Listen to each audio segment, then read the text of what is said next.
Hello friends, welcome to the success Kendra. Friends देखिए, आज 20 जुलाई 2024 है और 20 जुलाई 2024 को बीपीएससी टीआरई 3.0 री एग्ज़ाम लिया गया है क्लास 1 to 5 का। पीआरटी क्लास 1 to 5 20 जुलाई 2024 को बीपीएससी टीआरई 3.0 री एग्ज़ाम लिया गया है, यानी कि बीपीएससी टीचर 3.0 री exam class 1 to 5 20 July 2024 answer की को इस सेशन में हम देखने वाले हैं।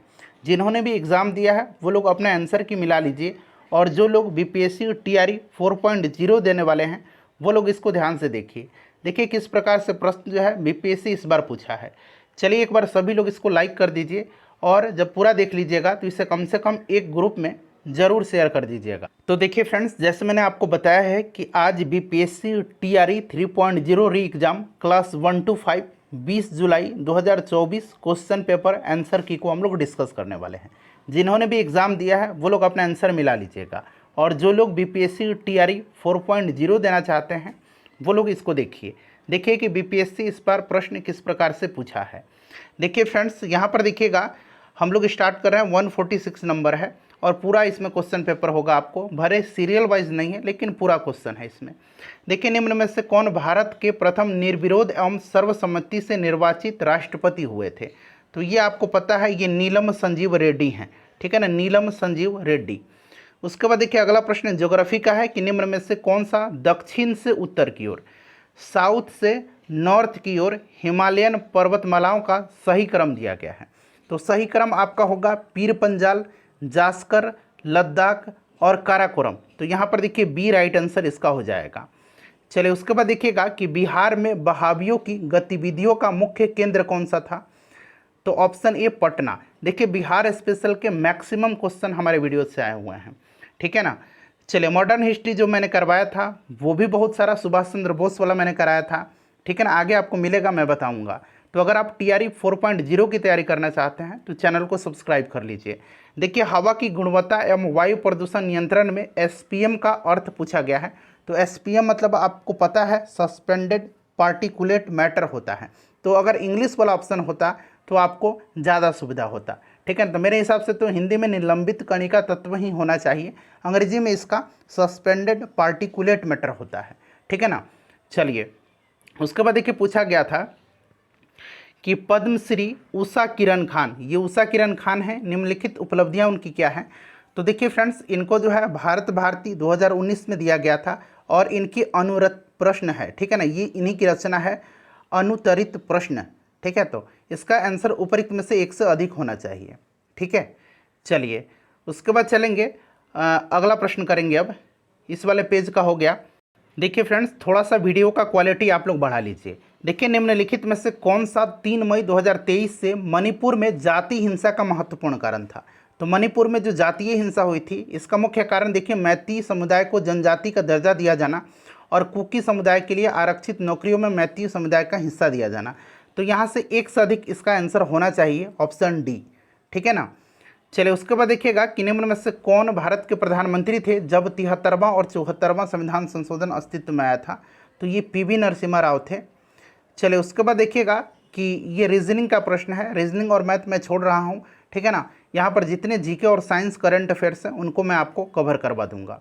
यहाँ पर देखिएगा किसमें टंगस्टन का प्रयोग जो है, निम्नलिखित में से किसमें टंगस्टन का प्रयोग होता है? तो विद्युत बल्ब में टंगस्टन का प्रयोग किया जाता है।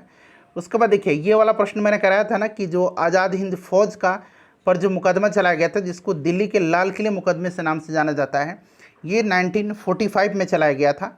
मैंने कई दफ़ा आपको बताया है। ठीक है ना। और जो आज़ाद हिंद वाला सुभाष चंद्र बोस वाला एक अलग टॉपिक मैंने कराया था, और कल भी सुभाष चंद्र बोस वाले टॉपिक से प्रश्न पूछा गया था, और देखिए आज भी पूछा गया है। तो जिन्होंने भी वीडियो देखा होगा वो लोग आसानी से इसका आंसर दे पाए होंगे। उसके बाद देखिए ओजोन के बारे में, ओजोन O3 के बारे में कुछ तथ्य दिया गया है, और बताना है इसमें से कौन सा सही है। यह मध्य मंडल में पाई जाती है? नहीं, ये मध्य मंडल में नहीं पाया जाता है। ठीक है ना, ये शायद समताप मंडल में पाया जाता है, लेकिन कुछ भाग इसका मध्य मंडल में होता है, तो मेनली समताप मंडल में पाया जाता है। यह वायुमंडल की अत्यधिक अस्थाई है? नहीं, अस्थाई नहीं है। ठीक है ना। यह उच्च तरंग की विकिरणों को अवशोषित करती है। ठीक है ना, ये जरा आप मुझे कमेंट करके बताइए कि क्या ये उच्च तरंग के विकिरण को या कम तरंग के विकिरण को अवशोषित करती है? ठीक है, ये आप मुझे बताइएगा। दो मैंने आपको बता दिया है और आप बताइए। चलिए अगला प्रश्न करेंगे अब। देखिए उसके बाद कि भारत के संविधान की प्रस्तावना न्याय की गारंटी देती है। इसका तात्पर्य है कि भारत अपने जनमानस को अनुमति देता है। तो इसका आंसर होना चाहिए कुछ मूल अधिकार रखने की, ठीक है ना। चलिए उसके बाद देखिएगा कि जिस प्रकार दुर्घटना का संबंध सावधानी से है, उसी प्रकार से किस एक से बीमारी संबंधित है। तो स्वच्छता यहाँ पर इसका आंसर होगा, ठीक है ना, स्वच्छता। चलिए उसके बाद देखिएगा कि भारत और जापान द्वारा संयुक्त सैन्य अभ्यास फरवरी 2024 को राजस्थान के महाजन क्षेत्र में आयोजित किया गया। उस संयुक्त सैन्य अभ्यास का नाम क्या था। ये भी प्रश्न मेरे वीडियो से आया हुआ है, डायरेक्टली पूछा गया है, धर्म गार्जियन है यह, ठीक है ना। चलिए उसके बाद देखिएगा कि निम्न में से किस संविधान संशोधन ने भारत न्यायपालिका को संसद के अधीन बना दिया। तो फ्रेंड्स ये आपका 43वां संविधान संशोधन है, ठीक है ना, 43वां है। चलिए उसके बाद देखिएगा अगला प्रश्न पूछा गया कि लंदन में सर कर्जन वायली की हत्या किसने किया था। देखिए बहुत सारे मॉडर्न हिस्ट्री से प्रश्न पूछे गए हैं डायरेक्टली हमारे वीडियो से, ठीक है ना। मदन लाल ढींगरा थे, ठीक है ना। चलिए उसके बाद देखिएगा कि ज्वालामुखी क्रिया की अंतिम प्रतीक क्या है। ज्वालामुखी क्रिया का अंतिम प्रतीक क्या है। चलिए तो देखिए कि धुआंरे जो होता है ना, धुआंरे वातिमुख, यह ज्वालामुखी क्रिया का अंतिम प्रतीक होता है। चलिए उसके बाद देखिएगा आगे पूछा गया था कि किसने कर की यानी कि टैक्स की नई व्यवस्था के विरुद्ध शोषणकारी शक्तियों का विरोध किया था। तो ये जो संथाल विद्रोह हुआ था ना 1855-56 में। चलिए उसके बाद अगला प्रश्न करिए। अब यहाँ पर देखिएगा हमारे राष्ट्र को मुख्यतः राष्ट्रवाद के आधार पर निर्मित करने की राजनीतिक प्रवृत्ति का नेतृत्व भारत में निम्न में से किस राजनीतिक दल द्वारा किया जाता है। तो यहाँ पर तो भारतीय जनता पार्टी ही है ना। देखिए इसका आंसर आयोग क्या देता है, ठीक है ना। चलिए उसके बाद देखिए वाहनों के साइड में ट्रैफिक देखने के लिए साइड में, ठीक है ना, किस प्रकार के दर्पण का प्रयोग होता है। तो साइड में उत्तल दर्पण का प्रयोग किया जाता है। चलिए उसके बाद देखिएगा कि 18 फरवरी 2024 को श्रीहरिकोटा से अंतरिक्ष में भेजे गए इनसैट 3DS का प्रयोग किसके लिए किया जाएगा। तो मौसम विज्ञान के क्षेत्र में, ठीक है। चलिए उसके बाद देखिए 1885 में भारतीय राष्ट्रीय कांग्रेस की स्थापना किसने किया था। तो मैंने आपको बार बार बता रहा था कि ए.ओ. ह्यूम ने किया था। भारतीय राष्ट्रीय से संबंधित भारतीय राष्ट्रीय कांग्रेस से हमने एक अलग वीडियो कवर किया हुआ था। इनमें से कोई नहीं, यहाँ पर राइट आंसर होगा। उसके बाद देखिएगा कि भारत के किस उत्तरी पूर्वी राज्य में जनजातीय जनसंख्या के अधिकतम संकेंद्रण है। बताइए। तो ये मिजोरम में है। उसके बाद चलेंगे अगला प्रश्न की तरफ कि निम्न में से कौन सा नवीकरणीय ऊर्जा का स्रोत है। नवीकरणीय, तो नवीकरणीय इनमें से कोई नहीं है। उसके बाद देखिएगा कि कौन सी अंतःस्रावी ग्रंथि नहीं है। अंतःस्रावी ग्रंथि नहीं है। तो यहाँ पर देखिए लैक्राइमल ग्लैंड जो है ये अंतःस्रावी नहीं, ये बहिस्रावी ग्रंथि होती है। चलिए उसके बाद देखिएगा और अगला प्रश्न हमारा कि भारत के किस राज्य में सर्वाधिक सागवान के जंगल पाए जाते हैं। तो ये मध्य प्रदेश, बिल्कुल इसका राइट आंसर होगा। चलिए अब अगले प्रश्न की तरफ चलेंगे। देखिए नेक्स्ट क्वेश्चन है प्राचीन भारतीय धातु कर्म का आश्चर्य लौह स्तंभ कहाँ पर स्थित है। तो आपने पढ़ा होगा दिल्ली में है, ठीक है ना। चलिए ऑपरेशन बरगा ने भारत के निम्न में से किस राज्य सरकार के लिए देश में संधारणीय समर्थन प्राप्त किया था।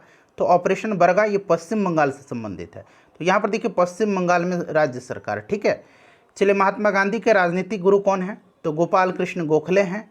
उसके बाद चलिए अगले प्रश्न की तरफ कि देखिए कौन सा लक्षण किसी पादप को जलद्भुत बनाता है। जलद्भुत यानी कि जो जल में रहते हैं। तो इसमें होगा आपका राइट आंसर इसमें क्या होगा बताएंगे। तो इसमें राइट आंसर होगा इसमें आपका सुविकसित संवहन तंत्र की उपस्थिति, ठीक है ना।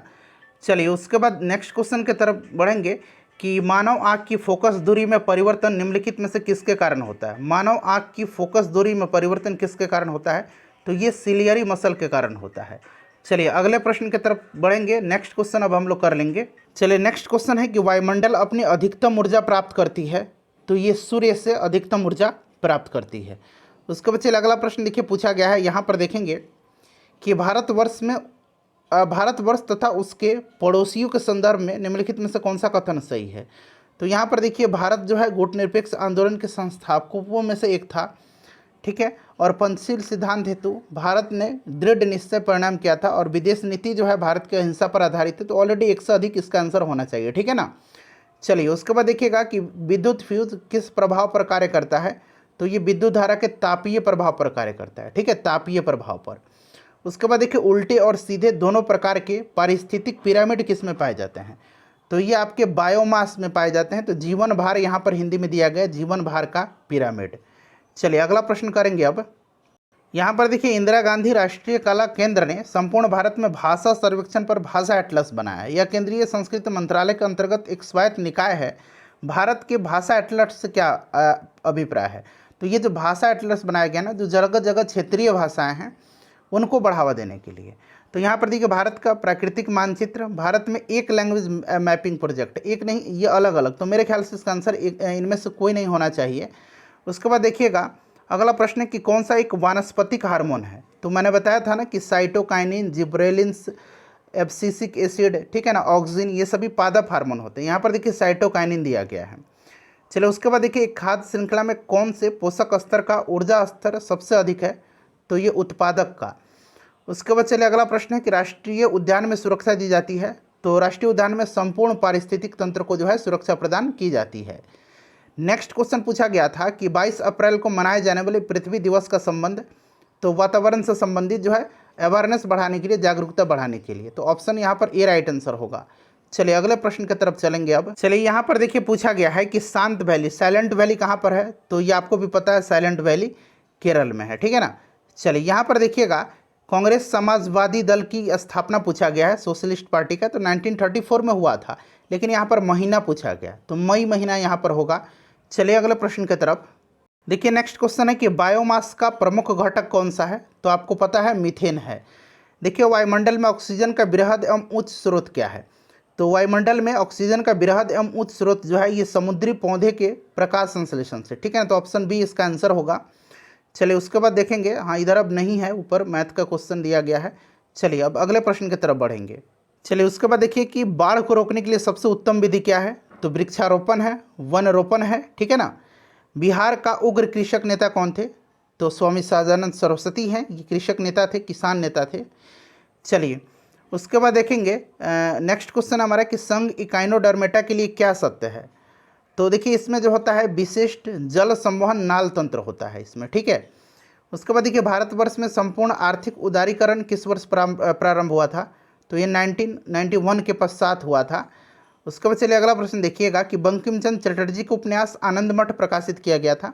ये मैंने आपको कराया था, जब भी पत्र पत्रिकाएं समाचार पत्र कराया था उसमें मैंने बताया था कि 1882 में यह प्रकाशित किया गया था, ठीक है। चलिए तो जिन्होंने भी उसको देखा होगा वो आसानी से बना लेंगे। कौन सा इसमें से भूकंप गंभीर और विध्वंसकारी है? तो इसमें से यहाँ पर देखिएगा मेरे ख्याल से तो इसमें भ्रंशमूलक भूकंप ही होना चाहिए। चलिए उसके बाद नेक्स्ट क्वेश्चन है हमारा। देखिए देश में मतदाता सत्यापित कागज लेखा परीक्षण विचारण, जिसको कि हम लोग वीवीपैट बोलते हैं, ठीक है ना, VVPAT, voter verifiable paper audit trial है। यह 2014 से यह अस्तित्व में आया, ठीक है, पहली बार प्रयोग हुआ था। सूखी बर्फ क्या है? तो ये ठोस कार्बन डाइऑक्साइड है, आपको भी पता है। निम्न में से कौन सी भारत की सबसे लंबी नहर कहलाती है? तो इंदिरा गांधी नहर है। उसके बाद देखिए कारगिल किस नदी के किनारे है? तो ये सुरु नदी के किनारे कारगिल है। उसके बाद चलिए नेक्स्ट क्वेश्चन पूछा गया है कि यहाँ पर आदित्य L1 के बारे में है। तो देखिए फ्रेंड्स इसका आंसर 1 से अधिक होगा, ठीक है ना, मैं आप पहले ही आपको बता देता हूँ। चलिए उसके बाद देखिएगा कि मृदा का पलवार करना संबंधित है। तो पलवार कहा जाता है मृदा की नमी को बनाए रखने के लिए, ठीक है ना। तो ये पलवार किया जाता है मृदा की नमी को बनाए रखने के लिए। चलिए उसके बाद चलिए अगला प्रश्न करेंगे अब यहाँ पर देखिए ब्रह्म समाज का प्रभाव मुख्यतः सीमित था। तो ये शिक्षित वर्ग तक सीमित था। तो इसमें दोनों ग्रामीण और शहरी शिक्षित वर्ग दोनों थे। शिक्षित वर्ग थे लेकिन ग्रामीण भी थे और आपके शहरी भी थे। चलिए उसके बाद देखिएगा कि अगला प्रश्न क्या पूछा गया है। हाँ यहाँ पर देखिए कौन सा एक खाद्य श्रृंखला है? तो घास, हिरन और बाघ, ये बिल्कुल एक क्रम है खाद्य श्रृंखला का। उसके बाद देखिए यहाँ पर पूछा गया कि कौन सा जो है इसमें से राष्ट्रीय उद्यान सही सुमेलित नहीं दिया गया। तो बलपक्रम मेघालय में है, भगवान महावीर बिहार में नहीं है। तो यही वाला बी राइट आंसर होगा इसका। चलिए उसके बाद देखिए अगला प्रश्न है। यहाँ पर देखिए निम्नलिखित में से विषम को चुनना है। कोलकाता है, मुंबई है, सहारनपुर होगा यहाँ पर आंसर, ठीक है ना, विषम। उसके बाद देखिए 24 फरवरी 2024 को प्रधानमंत्री नरेंद्र मोदी द्वारा कच्छ की खाड़ी क्षेत्र में द्वारका को जोड़ने के लिए किस सेतु का उद्घाटन हुआ था? तो ये सुदर्शन सेतु का इन्होंने उद्घाटन किया था। देखिए फ्रेंड्स निम्न में से कुल कितने लोग जो है 26 जनवरी 1950 से 2024 तक बिहार के मुख्यमंत्री बने रहे हैं? तो ये 23 लोग हैं टोटल, ठीक है। और देखिए कौन सा इसमें से गर्म खून का प्राणी है? तो गर्म खून का प्राणी इसमें से जो है आपका वैसे तो इसका मछली तो आजकल जो है देखा जा रहा है कि कुछ मछली का खोज हुआ है जो गर्म खून की प्राणी है, आप न्यूज़ में भी पढ़ते होंगे। ठीक है, देखिए आयोग इसका क्या आंसर देता है। चलो उसके बाद देखिएगा कि रेगिस्तान में पाए जाने वाले जंतु क्या कहलाते हैं। तो रेगिस्तान में जो होते हैं इनको जेरोकोल कहा जाता है, जेरोकोलस कहा जाता है। तो यहाँ पर डेजर्टिकोल्स दिया गया है। उसके बाद देखिएगा अगला प्रश्न है, चलिए अब यहाँ पर देखिएगा कि बिहार में सबसे पुरानी नदी घाटी परियोजना कौन सी। यहाँ पर बिहार दिया गया है, तो बिहार में आप सोन लगाइएगा, ठीक है ना। चलिए उसके बाद देखिए अगला प्रश्न है इसमें से कि निम्न में से कौन नीले लिटमस को लाल कर देगा, नीले लिटमस को लाल में बदल देगा। तो ये सिरका है, ठीक है फ्रेंड्स। उसके बाद चलिए अगला प्रश्न करेंगे कि मुंबई और नवी मुंबई को जोड़ने वाले अटल सेतु की कुल लंबाई कितने किलोमीटर है। तो 21.8 किलोमीटर होगा इसका। चलिए अगला प्रश्न करेंगे। अब देखिए सोनार तकनीक का प्रयोग किया जाता है, तो एक तो समुद्र की गहराई का पता लगाने के लिए और समुद्र के नीचे जो वस्तुएं होती हैं ना उनका पता लगाने के लिए। तो पानी के नीचे पहाड़ी, तो पानी के नीचे चट्टान वगैरह होते हैं, उसका भी पता लगाया जा सकता है। तो इसका 1 से अधिक आंसर हो सकता है, ठीक है ना। चलिए उसके बाद देखिएगा कि कुल निर्वाचन क्षेत्रों में 2016 में उपचुनाव हेतु मतदान निम्न में से किस राज्य में निरस्त किया गया था। इसका आंसर मुझे नहीं मिल पाया है। चलिए उसके बाद देखिएगा कि भारत के नए संसद भवन में सांसदों का निलंबन रिकॉर्ड निम्नलिखित में से कौन सा है। तो टीएमसी के 13 हैं और 16, 1 से अधिक इसका आंसर होना चाहिए। बंगाल विभाजन किसके कार्यकाल में वापस लिया गया था। देखिए वापस लिया गया था तो हार्डिंग के समय में, लॉर्ड हार्डिंग के समय में, ठीक है। चलिए उसके बाद देखिए अगला प्रश्न पूछा गया कि छितरे हुए वनों वाले घास के मैदान क्या कहलाते हैं। तो छितरे हुए वनों वाले घास के मैदान को सवाना कहा जाता है। उसके बाद देखिएगा कि किस क्षेत्र को चीन अपना पवित्र क्षेत्र होने का दावा करता है। तो ये तिब्बत को करता है। अगला प्रश्न करिए। उसके बाद देखिए कि कौन 1953 में जो राज्य पुनर्गठन आयोग था उसका सदस्य था। तो फजल अली, हृदय कुंजरू और के.एम. पनिकर, 1 से अधिक यहाँ पर राइट आंसर होगा इसका। उसके बाद चलिए नेक्स्ट क्वेश्चन यहाँ पर पूछा गया है। यहाँ पर देखिए कि भारत देश के अधिकतम अंतर्राष्ट्रीय सीमा किसके साथ है। तो आपको भी पता है ये बांग्लादेश के साथ है, सबसे कम अफगानिस्तान के साथ। खाद्य श्रृंखला में कीटभक्षी पौधे पौष्टिक स्तर का नाम क्या है इनका। कीटभक्षी पौधे किसके अंतर्गत आते हैं, प्राथमिक उपभोक्ता के। चलिए उसके बाद नेक्स्ट क्वेश्चन करेंगे। देखिए निम्न में से किस फसल को नदी में नहीं उगाया जाता है। तो मखाना को भी उगाया जाता है, सिंघाड़ा को भी, कमल को भी, तो नहीं उगाया जाता है, तो कोई नहीं होना चाहिए आंसर इसका। उसके बाद देखिए किस नदी के किनारे को पश्चिम बंगाल सरकार टी पार्क के रूप में विकसित करने की योजना बनाई है। तो ये हुगली नदी है। उसके बाद देखिएगा कि बिहार में जो जाति सर्वेक्षण है 2023 उसके द्वारा कौन सा तथ्य उजागर हुआ है। तो इसमें से आंसर जो होना चाहिए ना फ्रेंड्स वो आपका 1 से अधिक होना चाहिए, ठीक है ना। चलिए क्योंकि पिछड़ी जाति का आपका जो पिछड़ी जाति है उनका 63 है और अनुसूचित जाति और जनजाति दोनों का आपका 21.33। प्रथम गोलमेज सम्मेलन में भारत के समय भारत का गवर्नर जनरल तो ये लॉर्ड इरविन था। उसके बाद चलिए यहाँ पर देखिए ये जो बिल्किस बानो वाला जो केस दिया गया ना, बिल्किस बानो के संबंध में सर्वोच्च न्यायालय के फैसले निम्नलिखित में से कौन सा तथ्य वर्णित करता है। तो इसका 1 से अधिक राइट आंसर होगा, ठीक है ना। चलिए क्योंकि ये इन्होंने 30 नवंबर 2022 को चुनौती दिया था, फिर 50 लाख रुपये का मुआवजा भी मतलब सरकार ने सर्वोच्च न्यायालय ने जो गुजरात की सरकार से किया था। तो 1 से अधिक राइट आंसर होना चाहिए। लाइकेन में शैवाल और कवक का रिश्ता पारिस्थितिकी में क्या कहलाता है। इसको कहा जाता है सहोपकारिता, ठीक है ना। तो ऑप्शन यहाँ पर ए राइट आंसर होगा। चलिए अगला प्रश्न करेंगे। अब यहाँ पर देखिए प्रधानमंत्री लाल बहादुर शास्त्री ने भारतीय राष्ट्र के आधारभूत मूल्य और उद्देश्य को चुनौती देने वाले निम्न में से किस मुद्दों का सामना किया था। तो देखिए फ्रेंड्स 1965 भारत पाकिस्तान युद्ध भी हुआ था और देखिए सामाजिक और आर्थिक रूपांतरण हेतु अन्न की कमी भी हुई थी उस समय। तो 1 से अधिक इसका आंसर होना चाहिए। चलो उसके बाद देखिए पृथ्वी और सूर्य के बीच अधिकतम दूरी होती है तो अपसौर के दिन और न्यूनतम उपसौर के दिन, ठीक है। चलिए रासायनिक भाषा में जो जंग होता है, मोर्चा होता है, क्या कहलाता है। तो रासायनिक भाषा में इसको कहा जाता है हाइड्रेटेड फेरिक ऑक्साइड कहा जाता है। उसके बाद चलिए नेक्स्ट क्वेश्चन देखिएगा कि लॉस एंजलिस में आयोजित गोल्डन ग्लोब्स 2024 में सर्वाधिक अवार्ड किस फिल्म को मिला है। ओपेनहाइमर को मिला है। उसके बाद जी अम्लीय वर्षा के लिए प्रदूषक कौन सा है। तो SO2 है, यहाँ पर देखिए ऑप्शन में दिया गया है। उसके बाद देखिए शीतकाल में तमिलनाडु के तटीय भागों में वर्षा होती है तो लौटता हुआ जो मानसून है ना इसके कारण से, ठीक है। तो फ्रेंड्स ये पूरा मैंने आपको GK, GS, science, current affairs complete करा दिया।